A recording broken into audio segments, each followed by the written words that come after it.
Sugeng dalu rahayu dari Timur Bengawan. Pada malam hari ini saya bertanya sendiri, saya jawab sendiri. Apa pertanyaannya? Pertanyaannya, apakah Satrio Piningit mengetahui masa lalu, bahkan masa depan seseorang? Ngerteni buyut niro, canggah niro.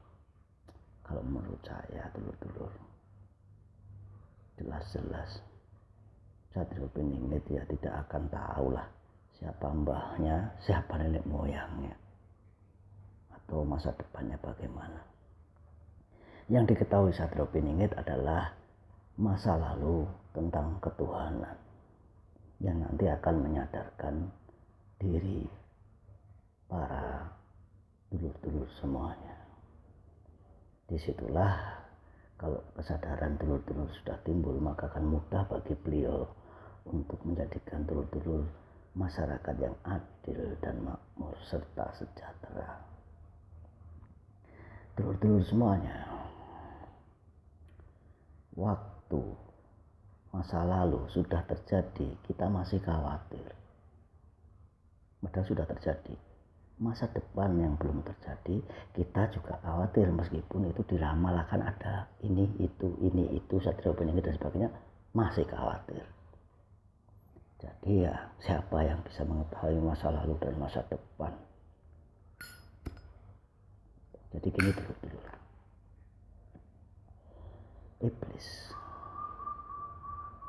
Iblis itu adalah sebuah keinginan. Jadi setelah dia diusir ke neraka, dia cemburu dengan manusia. Lalu dia meminta kepada Sang Pencipta bagaimana dia bisa menggoda manusia. Ketika manusia masih di atas sana, tidak akan bisa digoda. Maka turunlah manusia ke bumi, dibuatkanlah tubuh. Penggabungan antara roh dan tubuh menjadi jiwa. Jiwa ini dikasih nama Paijo. Dan siapakah yang digoda oleh iblis? Ya Paijo, namanya, jiwanya, atau rasanya, atau emosinya. Jadi yang digoda itu bukan rohnya atau tubuhnya, tapi emosinya. Ya dulu. Ya sikap sewenang-wenang. Gitu loh. Emosi itu sikap sewenang-wenang terhadap semua orang, terhadap sesama makhluk hidup. Jika orang sewenang-wenang melarang, misalnya jangan melihat aurat yang kelihatan ininya, melarang.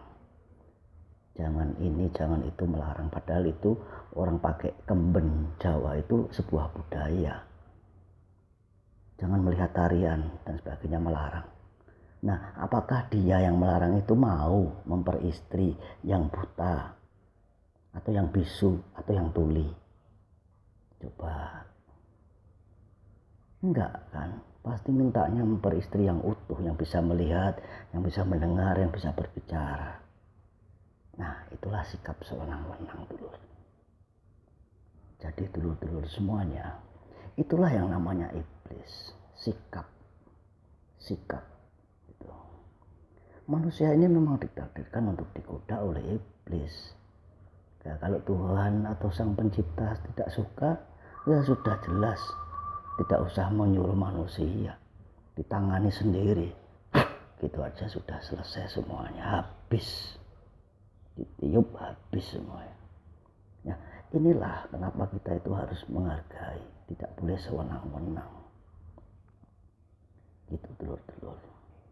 Jadi kesewenang-wenangan ini seperti misalnya seorang artis atau seorang apa yang terkenal lah pokoknya. Jikalau dia menabrak seseorang, maka misalnya menabrak tanpa sengaja, maka masyarakat ini akan diam, bahkan mengamankan si artis itu. Tapi coba kalau supir bis atau supir ojek atau siapa aja yang kaum miskin, yang tidak punya, menabrak seseorang, atau pasti dipukuli, ya kan? Jadi disinilah rasa kesadaran itu harusnya muncul, di mana kita itu tidak membeda-bedakan, atau seorang yang punya gelar, punya jabatan diistimewakan, berbuat salah tidak diadili atau disembunyikan dan sebagainya. Sedangkan yang miskin, maling ayam, maling apa aja langsung kena hukuman, padahal buat makan. Ini tindakan kesewenang-wenangan. Jadi kita ini dimanipulasi oleh keadaan kahanan. Jadi dulur-dulur semuanya, jika dulur-dulur mampu mengalahkan iblis, maka timbullah cinta, timbullah kasih sayang.